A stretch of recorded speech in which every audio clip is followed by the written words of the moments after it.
جس طرح سیر کرنے کا عمر جوانی ہے نا، کھانے پینے کا عمر جوانی ہے، اور کہیں آنے جانے کا ٹائم جوانی ہے، میں سچ بتاتا ہوں عبادت کرنے کا ٹائم بھی جوانی ہے، دین کی نوکری کرنے کا وقت بھی جوانی ہے، ذکر کرنے کا ٹائم بھی جوانی کا ہے، درود و سلام عرض کرنے کا ٹائم بھی، کعبۃ اللہ کے پھیرے کا مزہ بھی جوانی میں، اور حضور کی محبت میں رونے کا مزہ بھی جوانی میں، ان کا نام لے لے کے جینے کا مزہ بھی جوانی میں، ان کے تذکروں کا مزہ بھی جوانی میں۔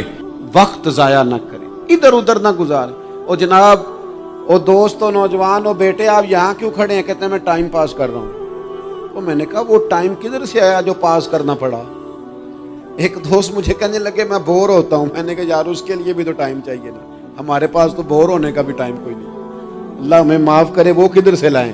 اس کے لیے بھی تو ٹائم چاہیے۔ لیکن ہم چونکہ فارغ پڑے ہیں اور کوئی کچھ کام نہیں کرتے، کچھ توجہ نہیں کرتے، کچھ انہماک نہیں ہے، کچھ ذوق نہیں ہے، اور جو کام نہیں کرنے والے وہ مجھ سے پوچھتے ہیں۔ ایک صاحب کہنے لگے آپ کا سٹیٹس کس پیج پہ ہوتا ہے؟ میں نے کہا مجھے لگانا ہی نہیں آتا۔ دیکھیں نا، ٹائم نکالنا پڑتا ہے نا سیکھنے سکھانے کو بھی۔ تو میری رائے یہ ہے جتنی دیر یہ کام کرنا ہے اتنی دیر حضور کی سیرت کا کوئی باب کیوں نہ پڑھیں، اتنی دیر خیر کے کسی کام میں جد و جہد کیوں نہ کریں۔ لیکن پتہ نہیں کہاں الجھ گئے لوگ، وہ کہاں علم کے ذائقے، وہ کہاں محبت کی باتیں، وہ کہاں لوگوں کا خیر تقسیم کرنا۔